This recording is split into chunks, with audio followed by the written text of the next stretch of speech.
Welcome to learn wise. നമ്മൾ ഇന്ന് ചെയ്യുന്നത് ഓർഗനൈസേഷണൽ ബിഹേവിയർ എന്ന് പറയുന്ന നമ്മുടെ പേപ്പറിൽ ഫസ്റ്റ് യൂണിറ്റിന്റെ ഡിസ്കഷൻ ആണ്. That is introduction of organisational psychology എന്ന് പറയുന്ന യൂണിറ്റിന്റെ ഡിസ്കഷൻ ആണ് നമ്മൾ ഇന്നത്തെ ക്ലാസ്സിൽ ചെയ്യുന്നുണ്ട്. So going into the unit, നമ്മുടെ മെയിൻ ആയിട്ട് നമ്മുടെ യൂണിറ്റിന്റെ ഒരു ഫോക്കസ് എന്ന് പറയുമ്പോൾ തന്നെ ഓർഗനൈസേഷൻ എന്താന്നുള്ളത് ബേസിക്കലി മനസ്സിലാക്കുക. അതായത് what is the meaning and nature of organisation. അതായത് ഒരു ഓർഗനൈസേഷൻ എന്തിനു വേണ്ടിയിട്ടാണ് എക്സിസ്റ്റ് ചെയ്യുന്നത്, അല്ലെങ്കിൽ ഒരു ഓർഗനൈസേഷൻ എന്ന് പറയുമ്പോൾ അതിന്റെ മീനിങ് എന്താണ്, അല്ലെങ്കിൽ അതിന്റെ നേച്ചർ എന്താന്നുള്ളത്. Secondly, metaphors for conceptualising organisations. Metaphors എന്ന് പറയുമ്പം പ്രത്യേകിച്ച് ഒന്നുമില്ല, നമുക്ക് ഓർഗനൈസേഷനെ കുറിച്ചിട്ട് ഏതൊക്കെ രീതിയിൽ ചിന്തിക്കാം എന്നുള്ളതാണ്. ഫോർ എക്സാമ്പിൾ, ഇപ്പോൾ ഓർഗനൈസേഷൻ നമുക്കൊരു മെഷീനായിട്ട് ചിന്തിക്കാം, ഒരു ബ്രെയിൻ ആയിട്ട് ചിന്തിക്കാം, ഒരു ഹ്യൂമൻ ബോഡി ആയിട്ട് കൺസിഡർ ചെയ്യാം. സോ ഏതൊക്കെ രീതിയിൽ നമുക്ക് ഓർഗനൈസേഷനെ കുറിച്ച് ചിന്തിക്കാം എന്നുള്ളതാണ് മെറ്റഫേഴ്സ് കൊണ്ട് ഉദ്ദേശിക്കുന്നത്. Then we have historical development of organisational psychology. അതായത് ഇന്ന് നമ്മൾ എത്തി നിൽക്കുന്ന ഓർഗനൈസേഷൻ സൈക്കോളജി എന്ന് പറയുന്ന ഫീൽഡ് എങ്ങനെയാണ് ഹിസ്റ്റോറിക്കലി ഡെവലപ്പ് ചെയ്ത് വന്നിട്ടുള്ളത് എന്നുള്ളതാണ് the third thing. The fourth thing is scope and applications of organisational psychology. അതായത് ഇങ്ങനെ ഒരു പേപ്പർ അല്ലെങ്കിൽ ഇങ്ങനെ ഒരു ഫീൽഡ് കൊണ്ട് ഉണ്ടാവുന്ന ഒരു സ്കോപ്പ് എന്തൊക്കെയാണ്, അല്ലെങ്കിൽ അതിന്റെ ഒരു ആപ്ലിക്കേഷൻ ലെവൽ എന്തൊക്കെയാണെന്നുള്ളതാണ് ദ ഫോർത്ത് യൂണിറ്റ് ഫോക്കസ് എന്ന് പറയുന്നത്. അപ്പൊ ഇത്രയും കാര്യങ്ങളാണ് ബേസിക്കലി നമ്മുടെ യൂണിറ്റിന്റെ ഒരു ഫോക്കസ് ആയിട്ട് വരുന്നത്. So coming to an introduction of this unit, നമുക്കറിയാം ഓർഗനൈസേഷൻ എന്ന് പറയുമ്പോൾ നമുക്ക് എല്ലാവർക്കും നമ്മളിങ്ങനെ ഫ്രീക്വന്റ്ലി യൂസ് ചെയ്യുന്ന ഒരു ടേം ആണ് ഓർഗനൈസേഷൻ എന്ന് പറയുമ്പോൾ. ലൈക്ക് ഇപ്പോൾ കുറെ governmental organisations, non governmental organisations, അങ്ങനെ കുറെ കാര്യങ്ങൾ നമ്മൾ കേട്ടിട്ടുണ്ടാകും. ഇപ്പൊ ചില ഓർഗനൈസേഷൻസ് ഒക്കെ നമ്മളെ ഡയറക്ട്ലി എഫക്ട് ചെയ്യുന്നുണ്ടാവാം, ചിലത് ഇൻഡയറക്ട്ലി എഫക്ട് ചെയ്യുന്നുണ്ടാവാം. സോ അങ്ങനെ പല ഇപ്പൊ ഈ ഓർഗനൈസേഷൻ എന്ന് പറയുന്ന ടേം ബേസിക്കലി നമുക്ക് ഭയങ്കര ഫെമിലിയർ ആയിരിക്കും.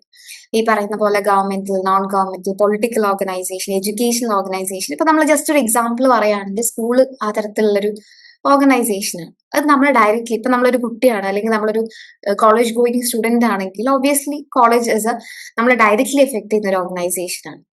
ഇതുപോലെ നമ്മൾ ഇൻഡയറക്ട്ലി എഫക്ട് ചെയ്യുന്ന പല ഓർഗനൈസേഷൻസ് ഉണ്ട്. ഫോർ എക്സാമ്പിൾ ഇപ്പം മെട്രോ, അല്ലെങ്കിൽ പല കാര്യങ്ങളും, വേറെ കുറെ പൊളിറ്റിക്കൽ ഓർഗനൈസേഷൻ, ഇതൊക്കെ നമ്മളെ ഫോർ എക്സാമ്പിൾ ചിലപ്പോൾ ഡയറക്ട്ലി എഫക്ട് ചെയ്യുന്നുണ്ടാവില്ല, ചിലപ്പോൾ ഇൻഡയറക്ട്ലി ആയിരിക്കും എഫക്ട് ചെയ്യുന്നുണ്ടാവും. സോ ഇങ്ങനെ പല governmental, non governmental, industrial organisations ഒക്കെ നിലനിൽക്കുന്നുണ്ട് എന്നുള്ളതാണ്. ഈ ഓർഗനൈസേഷൻസ് ഒക്കെ നമ്മുടെ പല രീതിയിലും നമ്മുടെ സർവീസസിനെയും ഹെൽത്തിനെയും സേഫ്റ്റിനെയും ഒക്കെ എഫക്ട് ചെയ്യുന്ന പല ഫാക്ടേഴ്സുമാണ്. അപ്പം ബേസിക്കലി നമ്മൾ നോക്കിക്കഴിഞ്ഞാൽ ഈ ഒരു ഓർഗനൈസേഷൻ അല്ലെങ്കിൽ നമ്പർ ഓഫ് ഓർഗനൈസേഷൻസിലൊക്കെ നമുക്ക് ഭയങ്കരമായിട്ടുള്ള ചേഞ്ച് കാണാൻ പറ്റും. അതായത് ഇപ്പൊ പണ്ടൊക്കെ ഈ പറയുന്ന പോലെ ഹിസ്റ്റോറിക്കലി നമ്മൾ നോക്കിക്കഴിഞ്ഞു കഴിഞ്ഞാൽ നമ്പർ ഓഫ് ഓർഗനൈസേഷൻസ് വളരെ കുറവായിരുന്നു, number was very less.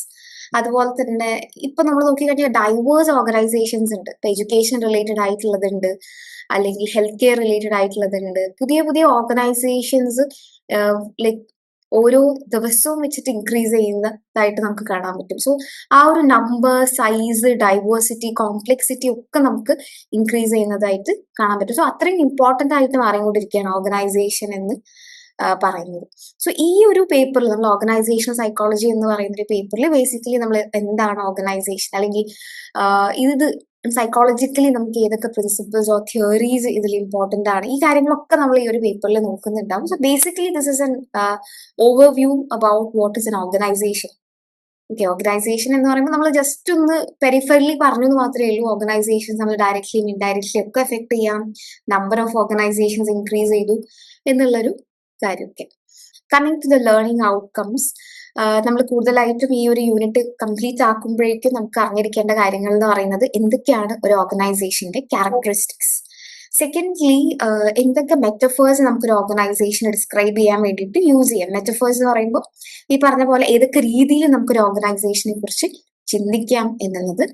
Thirdly, എന്താണ് ഓർഗനൈസേഷൻ സൈക്കോളജി എന്ന് പറയുന്ന ഫീൽഡ് എന്നുള്ളതിനെ കുറിച്ച് കൂടുതലായിട്ട് ഡിസ്ക്രൈബ് ചെയ്യാം. Fourthly, explain the scope of organisational psychology. അതിന്റെ ഒരു സ്കോപ്പ് എന്തൊക്കെയാണെന്നുള്ളത്, അതിന്റെ ഒരു മെയിൻ ആയിട്ടുള്ള യൂസ്ഫുൾനെസ് എന്തൊക്കെയാണെന്നുള്ളത്. ആൻഡ് ഫൈനലി, ഓർഗനൈസേഷണൽ സൈക്കോളജിയും ഓർഗനൈസേഷണൽ ബിഹേവിയർ, ഒബിയും തമ്മിലുള്ളൊരു ഡിഫറൻസ് എന്തൊക്കെയാണെന്നുള്ളത് മനസ്സിലാക്കുക എന്നുള്ളതാണ്. സോ ഇത്രയും കാര്യങ്ങൾ basically at the end of this unit നിങ്ങൾക്ക് ക്ലിയർ ആവുന്നുണ്ട്. So coming to the first thing, what is an organisation? So organisation എന്ന് പറയുമ്പോൾ നമ്മൾ ബേസിക്കലി ഒരു ഡെഫിനേഷൻ എടുത്തിട്ട് നോക്കാം. റോബിൻസ് 1991 കൊടുത്തിട്ടുള്ള ഒരു ഡെഫിനേഷൻ ആണ്. Consciously coordinated social unit composed of 2 or more people functioning on a continuous basis to achieve common goals. അപ്പൊ നമ്മളൊരു ഓർഗനൈസേഷൻ എന്ന് പറയുമ്പോൾ ഈ പറയുന്ന പോലെ അതൊരു സോഷ്യൽ യൂണിറ്റ് ആണ്. അതായത് ഒന്നിൽ കൂടുതൽ ആളുകൾ വർക്ക് ചെയ്യുന്ന ഒരു സോഷ്യൽ യൂണിറ്റ് ആണ്. അതുപോലെ തന്നെ ഒരു കോമൺ ആയിട്ടുള്ള ഗോൾ എപ്പോഴും ഒരു ഓർഗനൈസേഷൻ ഉണ്ടാവും. അതായത് പല ആളുകൾ പല ഗോൾസിന് വേണ്ടിയിട്ടായിരിക്കില്ല വർക്ക് ചെയ്യുന്നുണ്ടാവുക, പകരം there would be always a common goal എന്നുള്ളതാണ് വേറൊരു ഇമ്പോർട്ടന്റ് ആയിട്ടുള്ള കാര്യം. So these two things are very important. അതൊരു സോഷ്യൽ യൂണിറ്റ് ആണ് എന്നുള്ളതും ഒരു കോമൺ ആയിട്ടുള്ള ഗോള് ഒരു ഓർഗനൈസേഷൻ എപ്പോഴും ഉണ്ടാകും എന്നുള്ളതും വളരെ ഇമ്പോർട്ടന്റ് ആണ്. ഫീച്ചേഴ്സ് നിങ്ങൾക്ക് കുറച്ചും കൂടി നിങ്ങൾക്ക് ക്ലിയർ ആകും. What are the key features of an organisation? Rollinson and Broadfield 2002 കൊടുത്തിട്ടുള്ള key features of an organisation. First thing is organisation എന്ന് പറയുന്നത് ഒരു ആർട്ടിഫാക്ട് ആണെന്നുള്ളതാണ്. അതായത് ഓർഗനൈസേഷൻ നമ്മൾ ഈ പ്ലാന്റോ ആനിമലോ പോലെ ഭയങ്കര നാച്ചുറൽ ആയിട്ട് നമുക്ക് കിട്ടുന്ന ഒരു സാധനമല്ല. It is like human made, മനുഷ്യനെ തന്നെ ക്രിയേറ്റ് ചെയ്യുന്ന ഒരു ആർട്ടിഫാക്ട് ആണ് ബേസിക്കലി ഓർഗനൈസേഷൻ എന്ന് പറയുന്നത്. So that's the first thing. Second thing, it is goal direct. ഇപ്പോഴും ഒരു ഓർഗനൈസേഷൻ എന്ന് പറയുമ്പോൾ ഒരു കോമൺ ആയിട്ടുള്ള ഗോൾ ഉണ്ടാവും. പക്ഷെ പലപ്പോഴും ഈ പറയുന്ന പോലെ പല കോൺഫ്ലിക്ട്സും കാര്യങ്ങളൊക്കെ ഒരു ഓർഗനൈസേഷനിൽ ഉണ്ടാവാം. അതുപോലെ തന്നെ ഒരു കോമൺ ഗോളിൽ നിന്ന് ചിലപ്പം ആളുകൾ ഡിഫറൻഷിയേറ്റ് ചെയ്ത് പോയേക്കാം. ബട്ട് ദെൻ ഓൾവേസ് ഒരു ഓർഗനൈസേഷന്റെ കീ ക്യാരക്ടറിസ്റ്റിക് ആണ് എപ്പോഴും ഒരു ഗോൾ ഡിറക്റ്റഡ് ആയിട്ടായിരിക്കും മുന്നോട്ട് പോവുക എന്നുള്ളത്.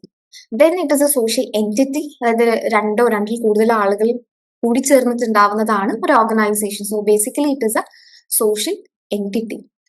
Then structured activity. അതായത് എപ്പോഴും അതിൽ ആക്ടിവിറ്റീസ് ഒക്കെ വളരെ സ്ട്രക്ചേർഡ് ആയിരിക്കും, വളരെ കോർഡിനേറ്റഡ് ആയിരിക്കും. ക്ലിയർ കട്ട് ആയിട്ടുള്ള റൂൾസും നോംസും കാര്യങ്ങളൊക്കെ ഒരു ഓർഗനൈസേഷനിൽ എപ്പോഴും നിലനിൽക്കുന്നുണ്ടാവും. And the final point is nominal boundaries. എപ്പോഴും ആര് ഓർഗനൈസേഷന്റെ ഭാഗമാണ് എന്നുള്ളതും ആര് ഔട്ട്സൈഡർ ആണെന്നുള്ളത് ക്ലിയർ കട്ട് ബൗണ്ടറീസ് എപ്പോഴും ഉണ്ടാകും എന്നുള്ളതാണ്. ജസ്റ്റ് നമ്മളൊരു സ്കൂളിന്റെ എക്സാമ്പിൾ എടുത്ത് നോക്കാം. School is an organisation where നമ്മൾ ഈ ഓരോ ക്യാരക്ടറിസ്റ്റിക് നോക്കിക്കഴിഞ്ഞാൽ അത് മനുഷ്യരായിട്ട് ഉണ്ടാക്കുന്നതാണ് school. So it is an artefact. Goal directed ആണ്. അതായത് ലേണിംഗ്, ടീച്ചിങ്, ഇതൊക്കെയാണ് ബേസിക്കലി നമ്മുടെ സ്കൂൾസിന്റെ ഒരു ഗോൾ ആയിട്ട് വരുന്നത്.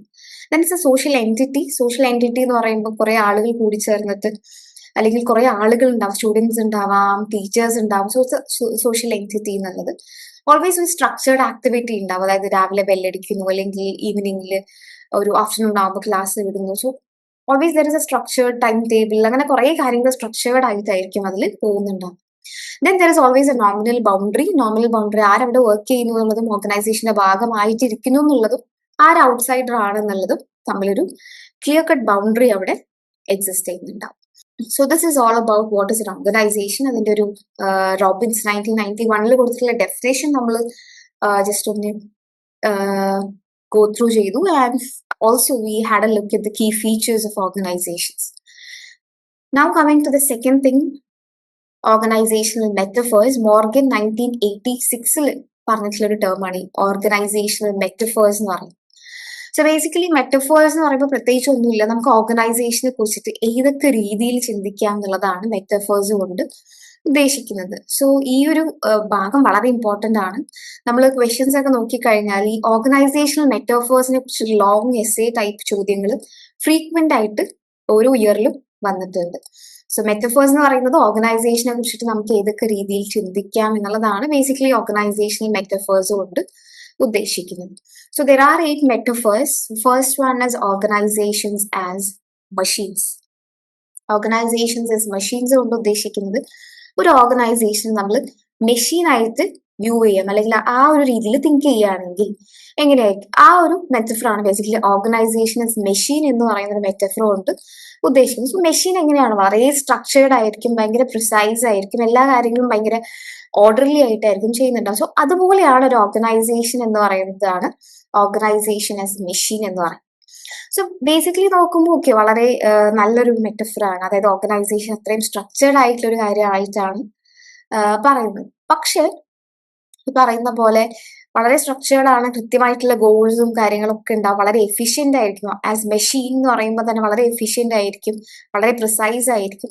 പക്ഷെ ഇതിന്റെ ലിമിറ്റേഷൻ എന്ന് പറയുമ്പോൾ നമ്മൾ നോക്കുമ്പോൾ ഓർഗനൈസേഷനിൽ വർക്ക് ചെയ്യുന്നത് മനുഷ്യരാണ്. അപ്പൊ ഈ മനുഷ്യരെ ഒരു മെഷീനായിട്ട് മാത്രം കാണാൻ പറ്റുന്നതാണോ, അത് ഭയങ്കര ഡീഹ്യൂമനൈസിങ് അല്ലേ, ഭയങ്കര റിജിഡ് അല്ലേ എന്നുള്ളൊരു ആസ്പെക്ട് അവിടെ ഒരു ലിമിറ്റേഷൻ ആയിട്ട് വരുന്നുണ്ട്. അതാണ് first thing, that is organisation as machines എന്ന് പറയുന്ന ഒരു metaphor. Coming to the second metaphor, organisation as organisms. അതായത് ഒരു ഓർഗാനിസം എങ്ങനെയാണോ അതുപോലെ നമ്മൾ ഓർഗനൈസേഷനെ കൺസിഡർ ചെയ്യാന്നുള്ളത്. ഒരു ഓർഗാനിസം എങ്ങനെയാണ്, അതായത് നമ്മുടെ എൻവയൺമെന്റിനായിട്ട് അഡാപ്റ്റ് ചെയ്യാൻ വേണ്ടിയിട്ട് പലതരം അഡ്ജസ്റ്റ്മെന്റ്സ് ചെയ്യുന്നുണ്ടാവാം.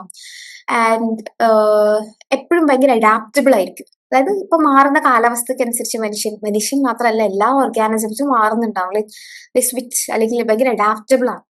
അപ്പൊ അങ്ങനെ നോക്കുന്ന സമയത്ത് ഓർഗനൈസേഷൻ ഭയങ്കര അഡാപ്റ്റബിൾ ആണ് എന്നുള്ളൊരു കീ സ്ട്രെങ്ത് ആയിട്ടാണ് പറയുന്നത്. അപ്പൊ ആ രീതിയിലാണ് പറയുന്നത് ഓർഗനൈസേഷൻസിൽ വരുന്ന മാറ്റങ്ങൾക്കനുസരിച്ച് ഇപ്പൊ എന്തെങ്കിലും ഒരു ഫെയിലിയർ ഓർഗനൈസേഷനിൽ ഉണ്ടാവുകയാണെങ്കിൽ അതിനനുസരിച്ച് അവർ അഡാപ്റ്റ് ചെയ്യും.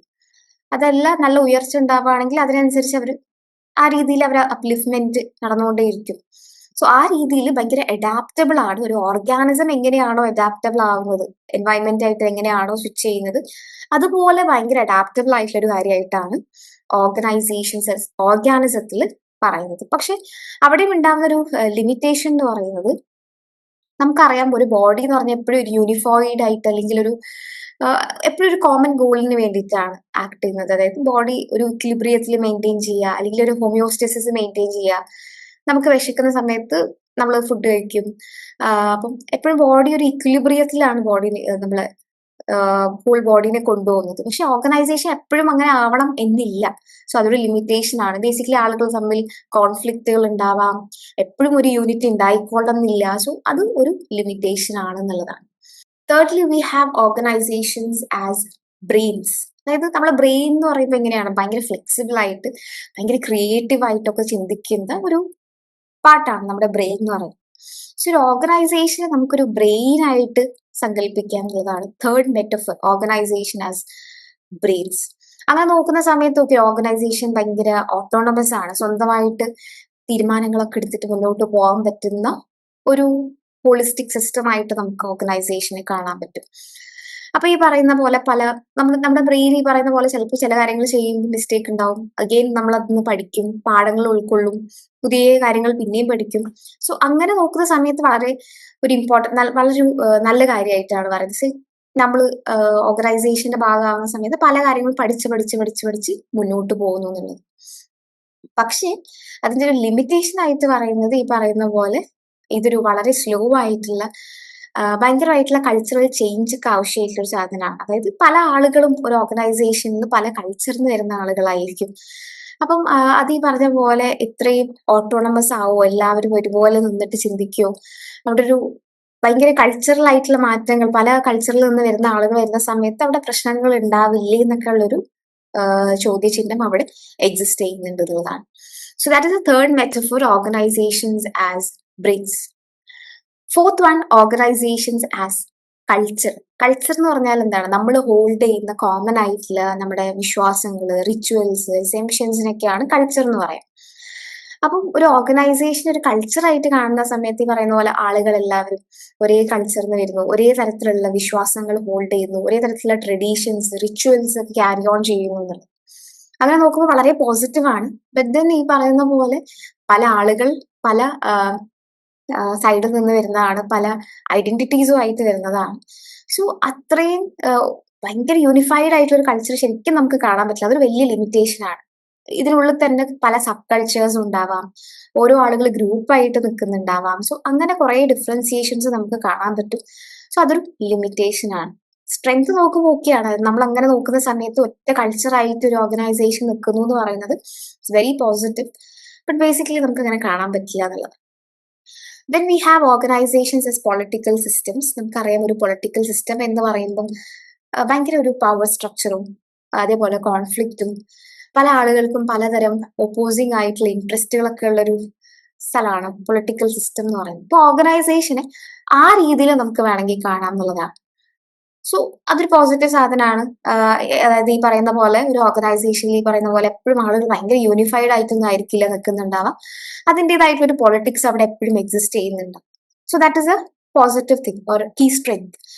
ലിമിറ്റേഷൻ എന്ന് പറയുമ്പോൾ ഈ പവർ സ്ട്രക്ചർ എന്ന് പറയുന്ന സമയത്ത് അത് ഭയങ്കരമായിട്ട് നമ്മൾ പവർ സ്ട്രക്ചർ സ്വിച്ച് ചെയ്ത് കഴിഞ്ഞാൽ അവിടെ ഭയങ്കര ഒരു വാറായിട്ട് മാറാനും ഒരു വാർ സോണായിട്ട് ഒരു ഓർഗനൈസേഷൻ ഒരു യുദ്ധഭൂമിയായിട്ടൊക്കെ മാറാൻ സാധ്യത ഉണ്ട് എന്നുള്ളതാണ്. ഭയങ്കര പൊളിറ്റിക്കൽ സിസ്റ്റം ആയിട്ട് കാണുന്ന സമയത്ത് അങ്ങോട്ടും ഇങ്ങോട്ടും പാർട്ടികളായിട്ട് അല്ലെങ്കിൽ ഗ്രൂപ്പുകളായിട്ട് തിരിയുക, ഒരു വാർ സോൺ ഒക്കെ ആയിട്ട് മാറാനൊക്കെ ഉള്ള ഒരു സാധ്യതയുണ്ട്. സോ അതൊരു ലിമിറ്റേഷനാണ്. So that is organisation as political systems. Then we have organisations as psychic prisons. ഇതിൽ പറയുന്നത് നമ്മളിപ്പോ ഒരു ഓർഗനൈസേഷന്റെ ഭാഗമാവുന്ന സമയത്ത് ഒബ്വിയസ്ലി അതിലുള്ള എല്ലാവരും ഒരേപോലെ ആയിരിക്കും ചിന്തിക്കുന്നുണ്ടാവും. ഒരേപോലെ മീൻസ് ഏകദേശം തീരുമാനങ്ങളൊക്കെ ഒരുമിച്ച് എടുക്കുന്നു, ഒറ്റ തീരുമാനത്തിൽ ചിന്തിക്കുക, ഐ മീൻ ഫിക്സ് ചെയ്ത് നിൽക്കുന്നു. മേ ബി അവിടെ അതിനേക്കാൾ നല്ല ഓൾട്ടർനേറ്റീവ്സ് ഉണ്ടാവാം. പക്ഷെ നമ്മൾ എപ്പോഴും ആ ഒരു എടുത്ത തീരുമാനമായിട്ട് മുന്നോട്ട് പോകാൻ വേണ്ടിയിട്ട് ഭയങ്കരമായിട്ടുള്ള ബയസസും ഗ്രൂപ്പ് തിങ്കും കാര്യങ്ങളൊക്കെ ഉണ്ടാവും. അപ്പം അതൊരു കീ സ്ട്രെങ്ത് എന്ന് പറയാം, അതൊരു പ്രിസൺ ആയിട്ട് മാറും. അതായത് ഇപ്പൊ മാനേജർ ഒരു തീരുമാനം എടുത്തിട്ടുണ്ടെങ്കിൽ എല്ലാവർക്കും അതായിട്ട് സ്വിച്ച് ചെയ്ത് മുന്നോട്ട് പോവാന്നുള്ളത് മാത്രമേ ഉള്ളൂ. സോ അതൊരു ബേസിക്കലി ഒരു സൈക്കിക് പ്രിസൺ ആയിട്ട് മാറുന്നു എന്നുള്ളത്. അപ്പൊ അവിടെ ഉണ്ടാവുന്ന ഒരു കീ ലിമിറ്റേഷൻ എന്ന് പറയുന്നത് ആളുകൾക്ക് ശരിക്കും ചിന്തിക്കാൻ മേ ബി അതിനേക്കാൾ നല്ല ഓൾട്ടർനേറ്റീവ്സ് ഒക്കെ ആളുകൾക്ക് അറിയുന്നുണ്ടാവാം. പക്ഷെ ഈ ഒരു ഓർഗനൈസേഷന്റെ ഭാഗമായതുകൊണ്ട് നമ്മുടെ മുമ്പിൽ വേറെ വഴിയില്ല. മാനേജ്മെന്റ് എന്താണോ പറയുന്നത് അതുമായിട്ട് മുന്നോട്ട് പോകുന്നു. സോ അങ്ങനെ നോക്കുന്ന സമയത്ത് ഒരു സൈക്കിക് പ്രിസൺ ആയിട്ട് മാറാനും സാധ്യതയുണ്ട്. Then we have organisations as flux and transformation.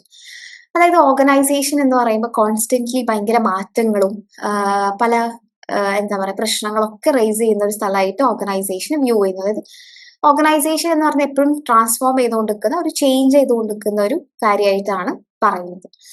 So basically അതിന്റെ ഒരു കീ സ്ട്രെങ്ത് എന്ന് പറഞ്ഞാൽ ശരിക്കും ഓർഗനൈസേഷന് നല്ല മാറ്റങ്ങൾ ഉണ്ടാകും. So that's A positive thing, അല്ലെങ്കിൽ ഒരു കറക്റ്റ് ആയിട്ടുള്ള കാര്യമാണ്. അതായത് എപ്പോഴും ഓർഗനൈസേഷൻ ഒരേപോലെ ആയിരിക്കില്ല റൺ ചെയ്യുന്നുണ്ടാവുക. ചിലപ്പോൾ നല്ല ഫിനാൻഷ്യൽ ക്രൈസിസിന്റെ ടൈം ഉണ്ടാവും, നല്ലൊരു ട്രാൻസ്ഫോർമേഷൻ വരുന്നുണ്ടാവാം, ഭയങ്കരമായിട്ടുള്ള എന്താ പറയാ റൂൾ ചേഞ്ചസും നോംസും ഉണ്ടാവുന്ന മാറ്റങ്ങളൊക്കെ ഉണ്ടാവാം.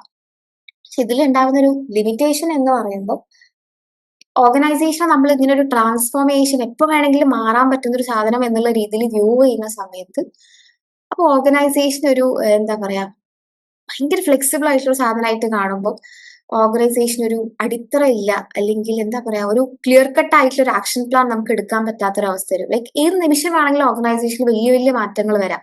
അപ്പൊ ആളുകൾ അവിടെ ഭയങ്കര ഇൻസെക്യൂർ ആയിരിക്കും, എംപ്ലോയീസ് അവിടെ ഭയങ്കര ഇൻസെക്യൂർ ആയിരിക്കും, ആളുകൾ അവിടെ പവർലെസ് ആയിരിക്കും. ഇങ്ങനത്തെ കുറെ ലിമിറ്റേഷൻസ് അവിടെ കയറി വരുന്നതാണ്. 7th point. Then we have the 8th point, organization as instruments of domination. അതായത് ഓർഗനൈസേഷൻ എന്ന് പറയുന്നത് ആളുകളുടെ ഡോമിനേഷൻ കാണിക്കാൻ വേണ്ടിയിട്ടുള്ള ഒരു ഇൻസ്ട്രുമെന്റ് മാത്രമാണെന്നുള്ളത്. അതായത് ഒരു സോ കോൾഡ് ആയിട്ടുള്ള റിച്ച് ആയിട്ടുള്ള അല്ലെങ്കിൽ എലൈറ്റ് ആയിട്ടുള്ള ആളുകൾ പവർ എൻജോയ് ചെയ്യുന്നു, ആൻഡ് താഴെ തട്ടിലുള്ള എംപ്ലോയീസ് എപ്പോഴും എക്സ്പ്ലോയിറ്റ് ചെയ്യപ്പെടുന്ന ഒരു ഡോമിനേഷൻ കാണാൻ പറ്റുന്ന ഒരു സ്ഥലമായിട്ട് നമുക്ക് ഓർഗനൈസേഷന് വ്യൂ ചെയ്യാൻ പറ്റും.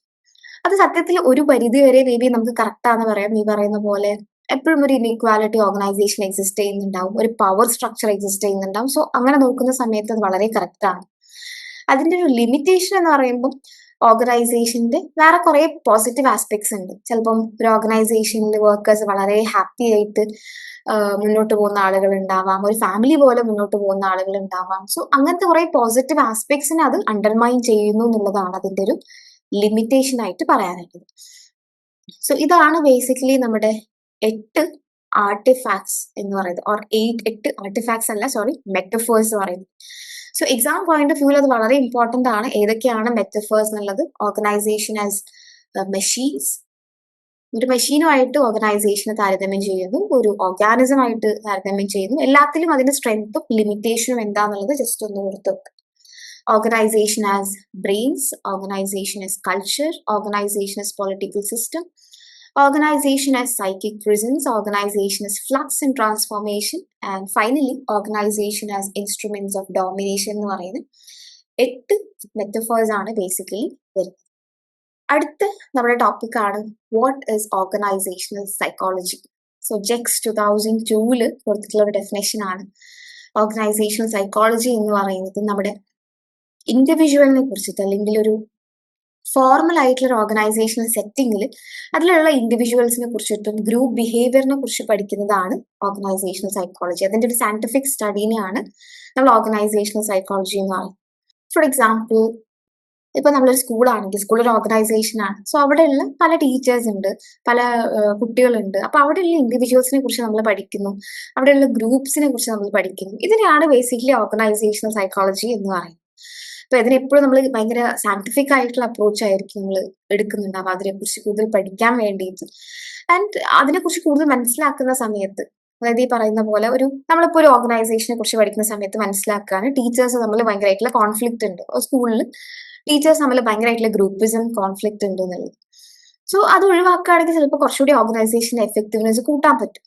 സോ ഇങ്ങനെ നമ്മൾ ഈ പറയുന്ന പോലെ ഓരോ ഓർഗനൈസേഷനിലെ ഇൻഡിവിജ്വൽസിനെ കുറിച്ച് ഇൻഡെപ്ത് ആയിട്ട് പഠിച്ചു കഴിഞ്ഞാൽ അവിടെ ഓർഗനൈസേഷനിൽ എഫക്റ്റീവ്നെസ് ഇൻക്രീസ് ചെയ്യാൻ എന്തൊക്കെ ചെയ്യാൻ പറ്റും എന്നുള്ളത് മനസ്സിലാക്കാൻ പറ്റും. അതുപോലെ തന്നെ അത് ഓർഗനൈസേഷന് മാത്രമല്ല ബെനിഫിറ്റ് ആവുക, ആളുകൾക്കും അവിടെ വർക്ക് ചെയ്യുന്ന ഇൻഡിവിജ്വൽസിനും ഈ കോൺഫ്ലിക്റ്റ് മറികടക്കാനും അവർ നമ്മളൊരു വളരെ എന്താ പറയുക ജോളി ടൈപ്പ് ഓഫ് ബന്ധം മുന്നോട്ട് കൊണ്ടുപോകാനൊക്കെ ഹെൽപ്ഫുൾ ആയിരിക്കും. സോ ബേസിക്കലി ഓർഗനൈസേഷൻ സൈക്കോളജി ആ തരത്തിൽ വളരെ ഇമ്പോർട്ടന്റ് ആണ്.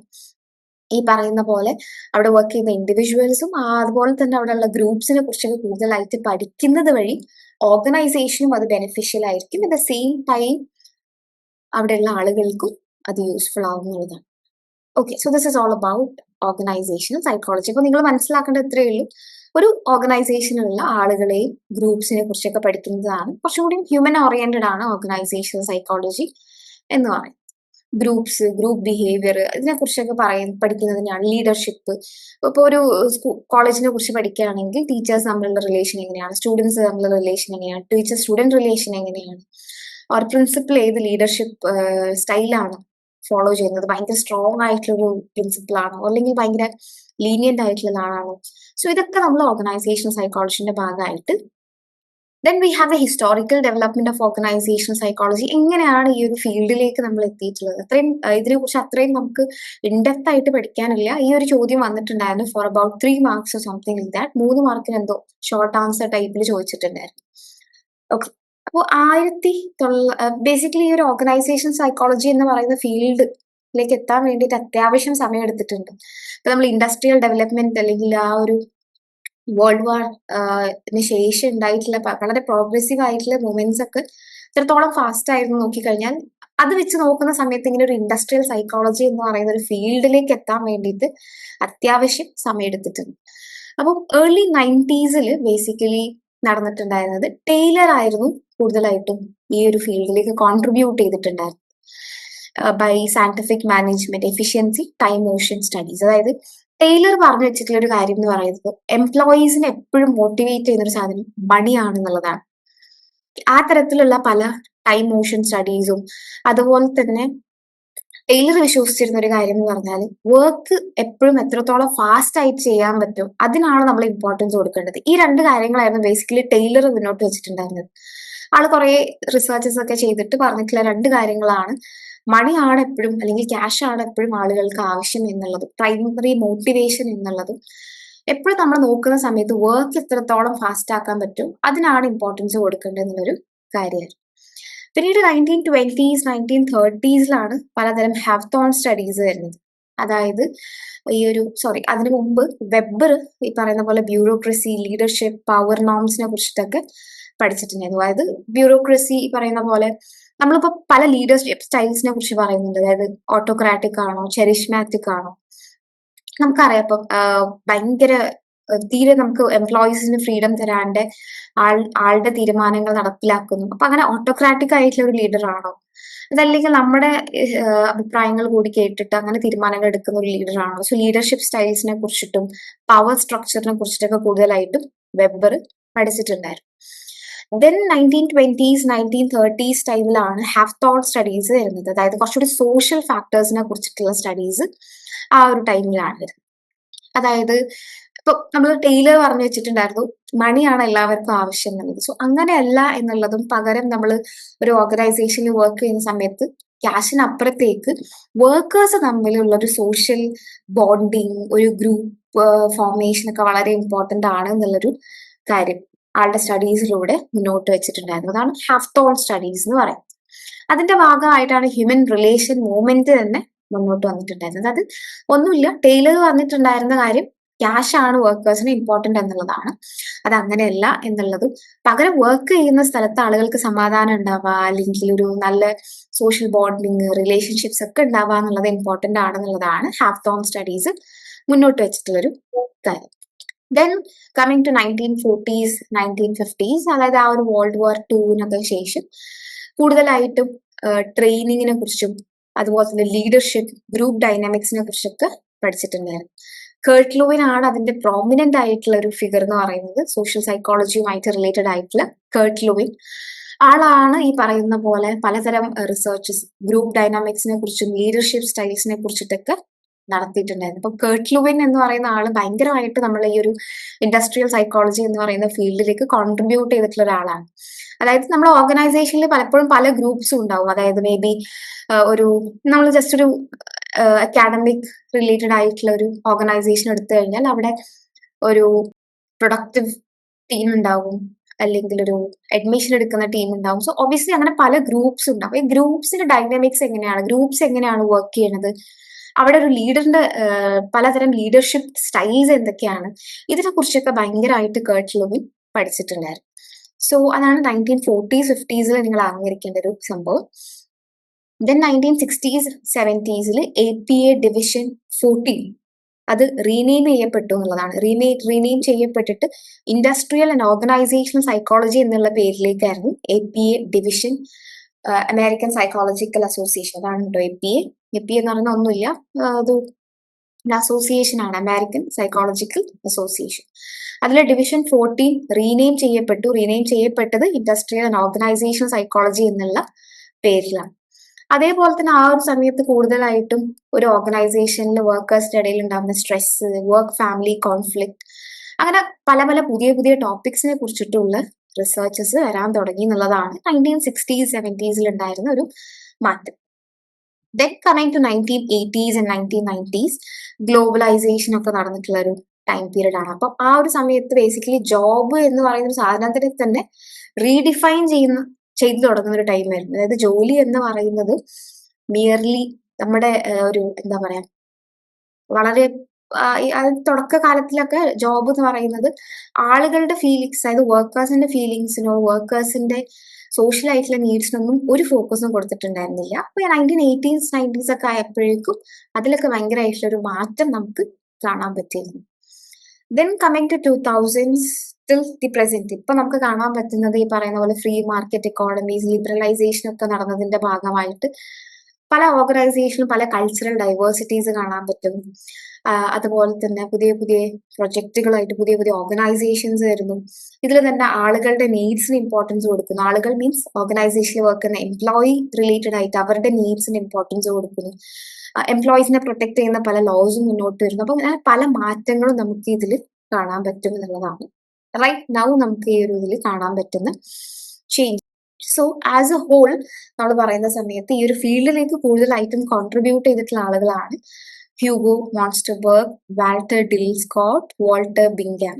ഇവർ കൂടുതലായിട്ടും ആളുകളെ എങ്ങനെ ജോബിന് സെലക്ട് ചെയ്യാം, സെലക്ഷനും ട്രെയിനിങ്ങും എങ്ങനെ കൊടുക്കാം എന്നുള്ളതിനെ കുറിച്ച് കൂടുതൽ പഠിച്ചിട്ടുള്ള ആളുകളാണ് Hugo Munsterberg, Walter Dill Scott and Walter Bingham. എങ്ങനെ ഇപ്പൊ നമുക്കൊരു ജോബ് ഒരു ഓപ്പണിംഗ് ഉണ്ട്, ജോബ് ഓപ്പണിംഗ് ഉണ്ട്. അപ്പൊ ആ ജോബിലേക്ക് എങ്ങനെ ആളുകളെ സെലക്ട് ചെയ്യാം, എങ്ങനെ ട്രെയിനിങ് കൊടുക്കാം, ഇതിനെ കുറിച്ച് കൂടുതൽ റിസർച്ച് ചെയ്തിട്ടുള്ള ആളാണ്.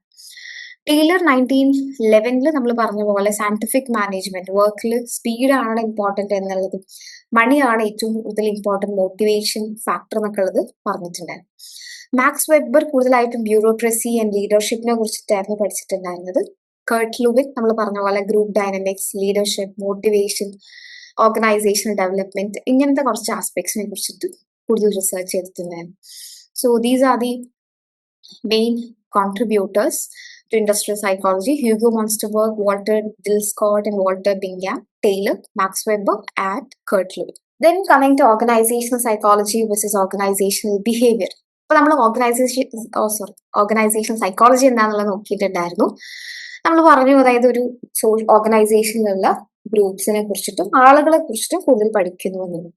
അപ്പൊ എന്താണ് ഓർഗനൈസേഷണൽ സൈക്കോളജിയും ഓർഗനൈസേഷണൽ ബിഹേവിയറും തമ്മിലുള്ളൊരു വ്യത്യാസങ്ങൾ എന്താണ്? So coming to organisational behaviour, Muirhead and Griffin 1995 കൊടുത്തിട്ടുള്ള ഒരു ഡെഫിനേഷൻ പ്രകാരം പറയുന്നത് അത് ഓർഗനൈസേഷണൽ സെറ്റിംഗിലുള്ള ആളുകളുടെ ഹ്യൂമൻ ബിഹേവിയറിനെ കുറിച്ച് പഠിക്കുക എന്നുള്ളത്, അതുപോലെ തന്നെ ആളുകളും ഓർഗനൈസേഷനും തമ്മിലൊരു ഇടപെടൽ എങ്ങനെയാണെന്നുള്ളത്, അല്ലെങ്കിൽ ആ ഒരു ഇന്റർഫേസിനെ കുറിച്ച് പഠിക്കുക എന്നുള്ളതും, തേർഡ്ലി ഓർഗനൈസേഷനെ കുറിച്ചിട്ടും പഠിക്കുക എന്നുള്ളതാണ്. അതായത് മെയിൻ ഡിഫറൻസ് ഇതാണ്.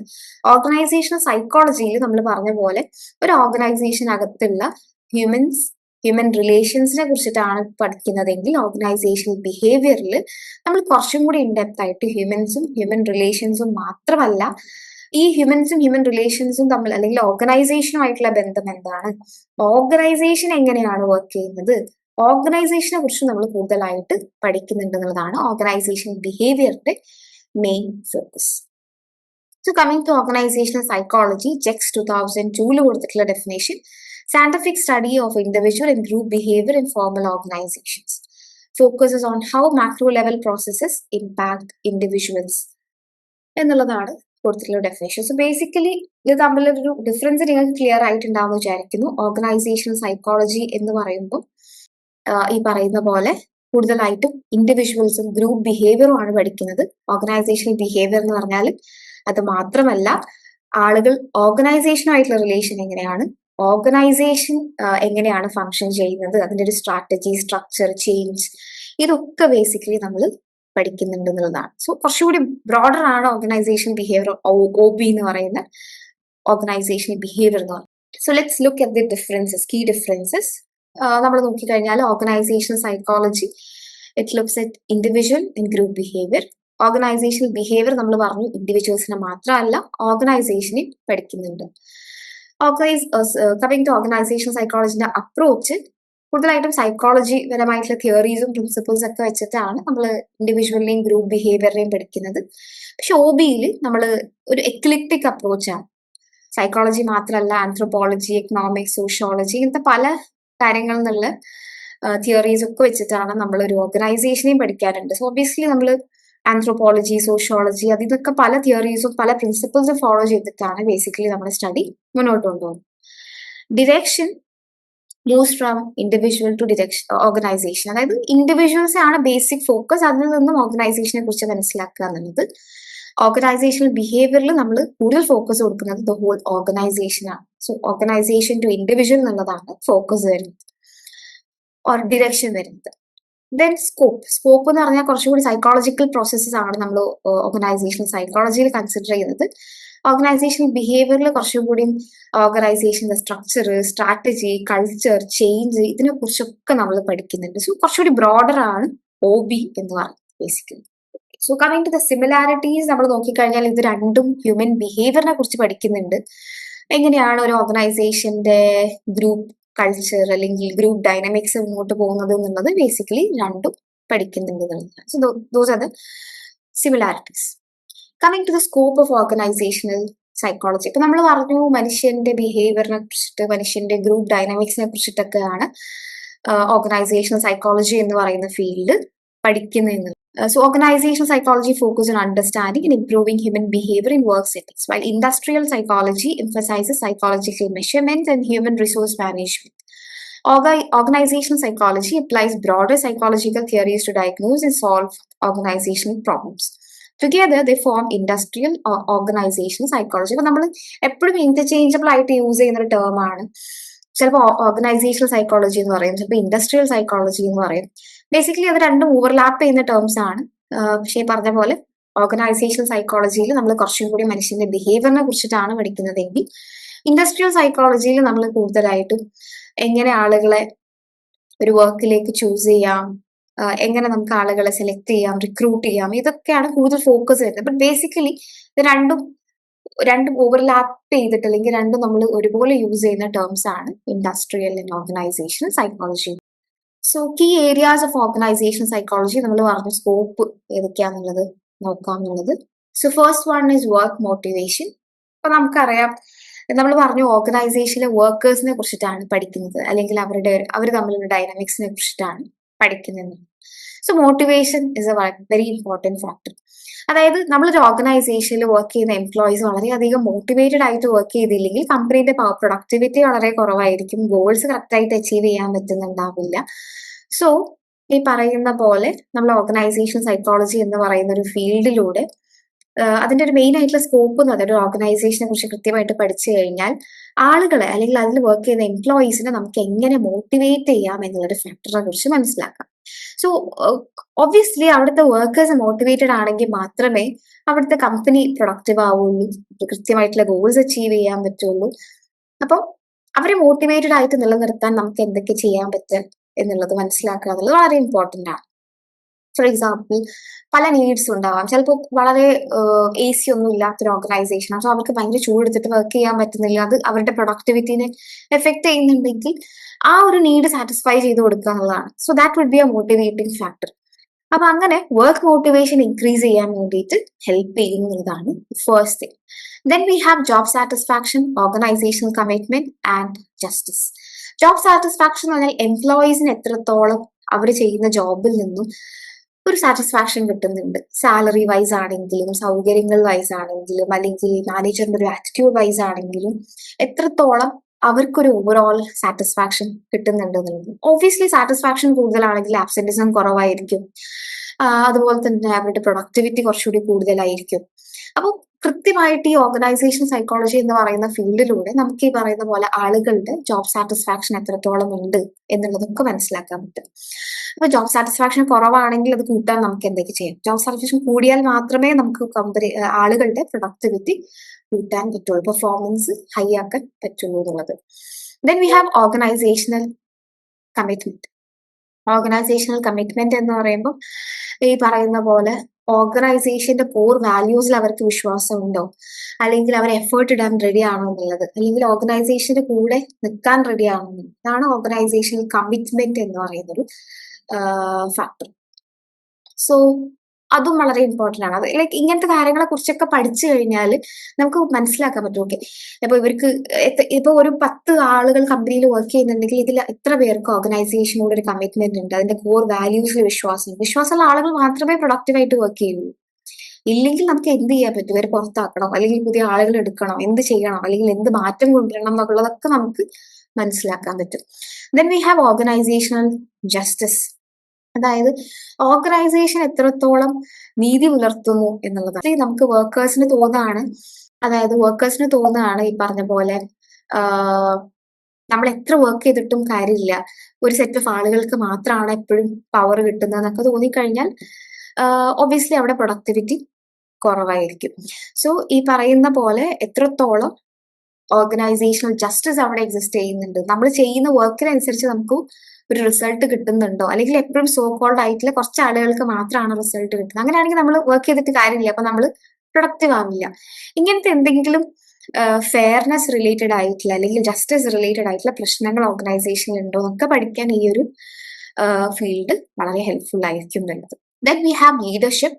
ലീഡർഷിപ്പ് എന്ന് പറഞ്ഞാൽ ഈ പറഞ്ഞ പോലെ ഒബ്വിയസ്ലി ഒരു കമ്പനി ആവുന്ന സമയത്ത് ഒരു മാനേജർ ഉണ്ടാവാം, ഒരു അപ്പർ റോൾ എടുക്കുന്ന ആളുകൾ ഉണ്ടാവാം. സോ അവർ ഏത് ലീഡർഷിപ്പ് സ്റ്റൈലാണ് ഫോളോ ചെയ്യുന്നത് എന്നുള്ളത് ഇമ്പോർട്ടന്റ് ആണ്. സിമിലർലി ലീഡേഴ്സ് നമുക്കൊരു എക്സാമ്പിൾ സെറ്റ് ചെയ്യുന്നുണ്ടോ എന്നുള്ളതും ഇമ്പോർട്ടന്റ് ആണ്. ലീഡറെ ഒരു മടിയനാണെങ്കിൽ ഒബ്വിയസ്ലി നമുക്ക് വർക്ക് ചെയ്യാൻ പറ്റില്ല. സോ ലീഡർ വളരെ ഇൻഫ്ലുവൻഷ്യൽ ആയിട്ടുള്ള, വളരെ മോട്ടിവേറ്റിംഗ് ആയിട്ടുള്ള, സപ്പോർട്ടിംഗ് ആയിട്ടുള്ള ആളാവുക എന്നുള്ളത് ഇമ്പോർട്ടന്റ് ആണ്. നമ്മളെ വളരെ ഇൻസ്പയർ ചെയ്ത് മുന്നോട്ട് കൊണ്ടുപോകുക എന്നുള്ളത് അങ്ങനെ ഒരാളല്ലെങ്കിൽ ആ ലീഡറിനെ മാറ്റിയിട്ട് നമുക്ക് ഇൻസ്പിറേഷണൽ ആവുന്ന ഒരാളെ സെറ്റ് ചെയ്യുക എന്നുള്ളത് ഇമ്പോർട്ടന്റ് ആണ്. സോ ഇങ്ങനത്തെ കുറച്ച് കാര്യങ്ങളാണ് ബേസിക്കലി ലീഡർഷിപ്പിൽ പറയുന്നത്. That is a leader has to be always a influencing, motivating and supporting person എന്നുള്ളത്. അപ്പൊ മാത്രമേ വർക്കേഴ്സിന് അവിടെ മോട്ടിവേഷൻ ഉള്ളൂ. ഇപ്പൊ ഇങ്ങനത്തെ കാര്യങ്ങളെ കുറിച്ചൊക്കെ ബേസിക്കലി ഓർഗനൈസേഷൻ സൈക്കോളജിയിലൂടെ നമുക്ക് പഠിക്കാം. Then we have group behaviour. Group behaviour is like നമ്മൾ ഈ പറഞ്ഞ പോലെ ഒരു ഓർഗനൈസേഷന്റെ ഭാഗമായിട്ട് പല ഗ്രൂപ്പ്സ് എക്സിസ്റ്റ് ചെയ്യുന്നുണ്ടാവും. പ്രൊഡക്ടിവിറ്റി ടീം ഉണ്ടാവാം, അഡ്മിഷൻ ടീം ഉണ്ടാവാം. സോ ഇവർ തമ്മിലുള്ള റിലേഷൻ എങ്ങനെയാണ്? ഗ്രൂപ്പ്സ് തമ്മിൽ അങ്ങോട്ടും ഇങ്ങോട്ടും അടിയാണ് ഓർ നല്ല രീതിയിലാണോ മുന്നോട്ട് പോകുന്നത്? എപ്പോഴും ഗ്രൂപ്പ് ഡൈനാമിക്സ് നന്നായിട്ട് ഇരിക്കുക എന്നുള്ളത് ഇമ്പോർട്ടന്റ് ആണ്. So that the company as a whole benefit, whole കമ്പനിക്ക് കൃത്യമായിട്ടുള്ള ബെനിഫിറ്റ് കിട്ടണമെങ്കിൽ അവിടെ തമ്മിലുള്ള വർക്കേഴ്സ് അല്ലെങ്കിൽ ഗ്രൂപ്പ്സ് തമ്മിൽ എപ്പോഴും നല്ലൊരു എന്താ പറയാ പ്രോപ്പർ ആയിട്ടുള്ള ഗ്രൂപ്പ് ഡൈനാമിക്സ് ഉണ്ടാവുക എന്നുള്ളത് important. Then we have the work stress. Work stress എന്ന് പറഞ്ഞാൽ നമുക്ക് ഈ പറയുന്ന പോലെ ഒബ്വിയസ്ലി എല്ലാ ജോബ് റിലേറ്റഡ് ആയിട്ട് നമുക്ക് ജോബിന്റെ ഡിമാൻഡും നമുക്കുള്ള ഇൻഡിവിജ്വൽ റിസോഴ്സസും തമ്മിൽ മീറ്റ് ചെയ്യാത്തിരിക്കുന്ന സമയത്ത് ഒബ്വിയസ്ലി അവിടെ ഒരു വർക്ക് സ്ട്രെസ് ഉണ്ടാവും. ചിലപ്പോൾ ടൈം കിട്ടുന്നില്ല വർക്ക് കംപ്ലീറ്റ് ചെയ്യാൻ വേണ്ടിയിട്ട്. അപ്പൊ അങ്ങനെ പല സ്ട്രെസ്സേഴ്സും നമ്മുടെ ഇതിലുണ്ടാവാം. ഫോർ എക്സാമ്പിൾ, ഇപ്പൊ നാളെ ഒരു സാധനം സബ്മിറ്റ് ചെയ്യാൻ പറഞ്ഞിട്ടുണ്ട്. So that would be a stressor. Stressor എന്ന് പറയുന്നത് നമുക്ക് സ്ട്രെസ് കോസ് ചെയ്യുന്ന എന്ത് കാര്യത്തിനെയും നമ്മൾ എന്താണ് പറയാ, സ്ട്രെസ്സർ എന്നാണ് പറയാം. Anything that causes stress is called stressor. അപ്പൊ നമുക്ക് നാളെ ഒരു എക്സാം ഉണ്ട് എന്നുള്ളത് നമുക്കൊരു സ്ട്രെസ് ആണെങ്കിൽ that is a stressor. Exam ഒരു സ്ട്രെസ്സർ ആണ്. അല്ലെങ്കിൽ നാളെ ഒരു ഡോക്ടർ ആയിട്ടുള്ള ഒരു അപ്പോയിന്റ്മെന്റ് ഉണ്ട് എന്നുള്ളത് നമുക്ക് സ്ട്രെസ് തരുന്നുണ്ടെങ്കിൽ that appointment is a stressor. So എൻവയൺമെന്റൽ ആയിട്ട്, ഓർഗനൈസേഷണൽ ആയിട്ട്, സോഷ്യൽ ആയിട്ട്, ഇൻഡിവിജ്വൽ ആയിട്ട് നമുക്ക് സ്ട്രെസ് കോസ് ചെയ്യുന്ന എന്തെങ്കിലും ഒരു ഫാക്ടർ അവിടെ എക്സിസ്റ്റ് ചെയ്യുന്നുണ്ടെങ്കിൽ that is known as the stress. അപ്പൊ അങ്ങനെ വർക്ക് സ്ട്രെസ് കോസ് ചെയ്യുന്ന എന്തെങ്കിലും ഫാക്ടേഴ്സ് അവിടെ നിലനിൽക്കുന്നുണ്ടോ? അതായത് ഒബ്വിയസ്ലി വർക്ക് സ്ട്രെസ് ഉണ്ടാവും. അതിനപ്പുറത്തേക്ക് എന്തെങ്കിലും നമ്മൾ അഡ്രസ് ചെയ്യേണ്ടതായിട്ടുണ്ടോ? ആളുകൾക്ക് കിട്ടുന്ന ടൈമിനേക്കാൾ ഓവർലോഡ് വരുന്നുണ്ടോ? ഇങ്ങനത്തെ കാര്യങ്ങളൊക്കെ നമ്മൾ പഠിക്കുക എന്നുള്ളത് ഇമ്പോർട്ടന്റ് ആണ്. സോ ദാറ്റ് അതിൽ മാറ്റങ്ങൾ കൊണ്ടുവരാൻ നമുക്ക് പറ്റും. Then we have organisational culture and development. നമുക്കറിയാം എല്ലാ ഓർഗനൈസേഷനും അവരുടേതായിട്ടുള്ള ഒരു കൾച്ചർ ഉണ്ടാവും. കൾച്ചർ മീൻസ് അവർ ഹോൾഡ് ചെയ്യുന്ന കുറച്ച് ബിലീഫ്സ്, ആറ്റിറ്റ്യൂഡ്സ്, വാല്യൂസ് ഒക്കെ ഉണ്ടാവും. ഇത് ഒബ്വിയസ്ലി അവരുടെ റിക്രൂട്ട്മെന്റിനെയും റിട്ടൻഷനെയും കാര്യങ്ങളൊക്കെ എഫക്ട് ചെയ്യുന്നുണ്ടാവും. അതായത് ഇപ്പൊ ഒരു ഓർഗനൈസേഷൻ ഹോൾഡ് ചെയ്യുന്ന ഇപ്പൊ മേ ബി റിലീജിയസ് ആയിട്ടുള്ള ചില വാല്യൂസ് ഹോൾഡ് ചെയ്യുന്നുണ്ടെങ്കിൽ മേ ബി അവർ ആ തരത്തിലുള്ള ആളുകളായിരിക്കും ചൂസ് ചെയ്യുന്നുണ്ടാവുക. സോ റിക്രൂട്ട്മെന്റിനൊക്കെ അത് എഫക്ട് ചെയ്യും. ആൻഡ് ഈ പറയുന്ന പോലെ ഈ ഒരു കൾച്ചറിൽ പെടാത്ത ഒരാളാണ് ഓർഗനൈസേഷനിലേക്ക് കയറിയിട്ടുള്ളതെങ്കിൽ അവർക്ക് ഭയങ്കര സഫോക്കേഷൻ ഒക്കെ ആയിട്ട് ഫീൽ ചെയ്യാൻ സാധ്യതയുണ്ട്. സോ ഒരു ഓർഗനൈസേഷൻ ഏത് കൾച്ചർ ഹോൾഡ് ചെയ്യുന്നു, ആ കൾച്ചറിന് അപ്രോപ്രിയേറ്റ് ആയിട്ടുള്ള ഒരു വർക്കർ അല്ല, അല്ലെങ്കിൽ ആ കൾച്ചർ തീരെ പറ്റാത്ത ഒരാളാണ് അവിടെ വർക്ക് ചെയ്യുന്നതെങ്കിൽ ഒബ്വിയസ്ലി അവിടെ ഭയങ്കരമായിട്ടുള്ള ബുദ്ധിമുട്ടുണ്ട്. ഫോർ എക്സാമ്പിൾ, വളരെ സ്ട്രിക്റ്റ് ആയിട്ടുള്ള ഒരു ഓർഗനൈസേഷൻ, കൃത്യമായിട്ടുള്ള നോംസും കാര്യങ്ങളൊക്കെ വെച്ചിട്ടുള്ള ഒരു ഓർഗനൈസേഷൻ, വേറെസ് എ വർക്കർ എന്ന് പറയുന്നത് വളരെ ഫ്രീ ആയിട്ടുള്ള, ഫോർവേഡ് തിങ്കിങ് ആയിട്ടുള്ള, വളരെ ഓപ്പൺ മൈൻഡഡ് ആയിട്ടുള്ള, എല്ലാ കാര്യങ്ങളും വളരെ ഫ്രീ ആയിട്ട് ചെയ്യണം എന്ന് ആഗ്രഹിക്കുന്ന ആൾ, ഒബ്വിയസ്ലി അവിടെ എന്തുണ്ടാവും, ഒരു കോൺഫ്ലിക്റ്റ് ഉണ്ടാവും. സോ ഓർഗനൈസേഷണൽ കൾച്ചറെ കുറിച്ചിട്ടും അതെങ്ങനെയാണ് ഇൻഡിവിജ്വൽസിനെ എഫക്ട് ചെയ്യുന്നതിനെ കുറിച്ചിട്ടൊക്കെ കൂടുതലായിട്ടും ഓർഗനൈസേഷണൽ സൈക്കോളജിയിൽ നമ്മൾ പഠിക്കുന്നുണ്ട്. Then we have organisational development. അതായത് എങ്ങനെയാണ് നമ്മുടെ ഓർഗനൈസേഷൻ, ഇപ്പോൾ ഒരു കമ്പനി ഫോർ എക്സാമ്പിൾ, ജസ്റ്റ് ഒരു ഏതെങ്കിലും ഒരു കമ്പനീന്റെ പേരെടുക്കും. ഇപ്പൊ ടാറ്റ മോട്ടോഴ്സ് എന്ന് പറയുന്ന ഒരു ഓർഗനൈസേഷൻ. അപ്പം അതിൽ ഇപ്പം വലിയൊരു പ്രോഫിറ്റ് ഉണ്ടാക്കാൻ പറ്റുന്നില്ല. സോ നമ്മൾ വിചാരിക്കുകയാണ് ഇതിൽ പ്രോസസ്സസ് അല്ലെങ്കിൽ ഇതിൽ എന്തൊക്കെ ടെക്നോളജി പരമായിട്ട് മാറ്റങ്ങൾ കൊണ്ടുവന്നാൽ നമുക്ക് ഈ ഒരു ഓർഗനൈസേഷനിലെ ഡെവലപ്മെന്റ് ഉണ്ടാവാം. ഇങ്ങനത്തെ കാര്യങ്ങളെ കുറിച്ചൊക്കെ പഠിക്കുന്നത് ഒരു ഓർഗനൈസേഷണൽ സൈക്കോളജിന്റെ ഭാഗമായിട്ട് നമ്മൾ, അതായത് ആളുകളിൽ എന്തൊക്കെ മാറ്റങ്ങൾ വരാം. ചിലപ്പോൾ ഒരു ഓർഗനൈസേഷനിൽ അത്യാവശ്യം നല്ല അഡ്മിഷൻ, ഇപ്പൊ ഒരു അക്കാഡമിക് ഓർഗനൈസേഷൻ ആണെന്ന് വിചാരിക്കും, നല്ല അഡ്മിഷൻ വരുന്നുണ്ട്, പക്ഷെ കമ്പനി സ്റ്റിൽ ഫിനാൻഷ്യൽ ക്രൈസിസിലാണ്. സോ നോക്കുമ്പോൾ മേ ബി ഓർഗനൈസേഷൻ സൈക്കോളജിസ്റ്റുകളായിരിക്കും ഇതിനെ കുറിച്ച് കൂടുതൽ പഠിക്കുന്നുണ്ടാവും. So as a result they find that കൂടുതൽ എംപ്ലോയീസ് ഉണ്ട്. ഇപ്പൊ എംപ്ലോയീസിനെ ജസ്റ്റ് കട്ട് ഡൗൺ ചെയ്ത് കഴിഞ്ഞാൽ സോ നമ്മുടെ ഫിനാൻഷ്യൽ ക്രൈസിസിന് ഒരു പരിധി വരെ maybe it can come down. So അങ്ങനെ ഒരു ഓർഗനൈസേഷണൽ ഡെവലപ്മെന്റിന് വേണ്ടിയിട്ട് നമുക്ക് പ്രോസസ്സിലോ അല്ലെങ്കിൽ ആളുകളുമായിട്ട് ബന്ധപ്പെട്ടിട്ടോ ടെക്നോളജി പരമായിട്ട് എന്തൊക്കെ ചെയ്യാൻ പറ്റും, ഇതൊക്കെ നമ്മൾ ഓർഗനൈസേഷണൽ ഡെവലപ്മെന്റിൽ പഠിക്കുന്നുണ്ട്. Similarly we also study about productive and counter productive behaviour. നമ്മളൊരു ജോബ് എന്ന് പറയുമ്പോൾ അല്ലെങ്കിൽ ഒരു ഓർഗനൈസേഷന്റെ ഭാഗമായിട്ട് വർക്ക് ചെയ്യുന്ന സമയത്ത് എംപ്ലോയീസ് രണ്ട് തരം ബിഹേവിയേഴ്സ് കാണിക്കാൻ സാധ്യതയുണ്ട്. ഒന്ന് പ്രൊഡക്റ്റീവ് ആയിട്ടുള്ള ബിഹേവിയറും മറ്റത് കൗണ്ടർ പ്രൊഡക്റ്റീവ് ബിഹേവിയർ. അപ്പം ഈ ഒരു പ്രൊഡക്റ്റീവ് ബിഹേവിയർ എന്ന് പറയുന്നത് ജോബ് പെർഫോമൻസ്, അതായത് വളരെ പ്രൊഡക്റ്റീവ് ആയിട്ടുള്ള ബിഹേവിയർ എന്ന് പറഞ്ഞാൽ ആള് വളരെയധികം സാറ്റിസ്ഫൈഡ് ആണെങ്കിൽ അവിടെ പ്രൊഡക്റ്റീവ് ആയിട്ടുള്ള ബിഹേവിയേഴ്സ് ആയിരിക്കും കാണുന്നുണ്ടാവുക. For example, good job performance, നല്ലോണം കമ്മിറ്റ്മെന്റ് ഉണ്ടാവും, പുതിയ പുതിയ ഇന്നോവേറ്റീവ് ഐഡിയാസ് ഒക്കെ ആയിട്ട് വരും. കൗണ്ടർ പ്രൊഡക്റ്റീവ് ബിഹേവിയർ ആണ് തീരെ പെർഫോം ചെയ്യുന്നില്ല, ആബ്സെന്റിസം, അതുപോലെ തന്നെ മോഷണം, വയലൻസ്, സബ്സ്റ്റൻസ് അബ്യൂസ്, ഇതൊക്കെ കൗണ്ടർ പ്രൊഡക്റ്റീവ് ബിഹേവിയേഴ്സ് ആണ്. സോ ഇങ്ങനത്തെ പല ബിഹേവിയേഴ്സും നമുക്ക് വേണമെങ്കിൽ ഒബ്സർവ് ചെയ്തുകൊണ്ട് അവിടെ എന്തൊക്കെ മാറ്റങ്ങൾ കൊണ്ടുവരാൻ പറ്റും എന്നുള്ളതൊക്കെ നമുക്ക് പഠിക്കാൻ പറ്റും. So these all comes under the scope of organisational psychology. Similarly we have the work life balance. നമ്മൾ വർക്കും അതുപോലെ തന്നെ ലൈഫ് ബാലൻസ് ചെയ്ത് കൊണ്ടുപോകുക എന്നുള്ളത് ഇമ്പോർട്ടന്റ് ആണ്. മേ ബി നമ്മൾ വർക്കിൽ ഉണ്ടാകുന്ന പ്രശ്നങ്ങൾ ഫാമിലിനെ എഫക്ട് ചെയ്യാം, ഫാമിലിയിൽ ഉണ്ടാകുന്ന പ്രശ്നങ്ങൾ വർക്കിനെ എഫക്ട് ചെയ്യും. ഇത് രണ്ടും അങ്ങോട്ടും ഇങ്ങോട്ടും ഇൻഫ്ലുവൻസ് ചെയ്യുന്ന കാര്യമാണ്. സോ ബേസിക്കലി ഓർഗനൈസേഷണൽ സൈക്കോളജിസ്റ്റിന്റെ മെയിൻ ആയിട്ടുള്ള ഒരു ഡ്യൂട്ടിയാണ് ഈ പറയുന്ന പോലെ ടു അണ്ടർസ്റ്റാൻഡ് വെദർ എന്തെങ്കിലും family work life balance related ആയിട്ടുള്ള എന്തെങ്കിലും പ്രശ്നങ്ങൾ അവർ അനുഭവിക്കുന്നുണ്ടെങ്കിൽ അതിനെ ബേസിക്കലി മനസ്സിലാക്കുക എന്നുള്ളത്. ഒരാൾ കുറെ ദിവസമായി ആബ്സെന്റ് ആണ്, അതിനെക്കുറിച്ച് കൂടുതൽ ഇൻക്വയർ ചെയ്യുക എന്നുള്ളത്. അല്ലെങ്കിൽ കുറെ ദിവസമായി നന്നായിട്ട് വർക്ക് ചെയ്ത ഒരാൾ പെട്ടെന്ന് ഒരു ആഴ്ചയായിട്ട് തീരെ വർക്ക് ചെയ്യുന്നില്ല, തീരെ പുവർ പെർഫോമൻസ് കാണിക്കുന്നുണ്ടെങ്കിൽ to enquire whether there is a work life balance, അല്ലെങ്കിൽ ഒരു ഡിപ്രഷൻ പോലെ അല്ലെങ്കിൽ എന്തെങ്കിലും അങ്ങനത്തെ തരത്തിലുള്ള പ്രശ്നങ്ങളൊക്കെ വരുന്ന സമയത്ത് to understand more about work life balance is also important. So ഇത്രയാണ് ഈ ഒരു യൂണിറ്റിൽ വരുന്നത്. So basically we had a look about what is an organisation, അതിന്റെ മെറ്റഫേഴ്സ് എന്താണെന്നുള്ളത് നോക്കി. Similarly scope of organisational psychology നോക്കി, and what is the difference between organisational psychology and organisational behaviour എന്ന് പറയുന്ന ഒരു കാര്യം നോക്കി.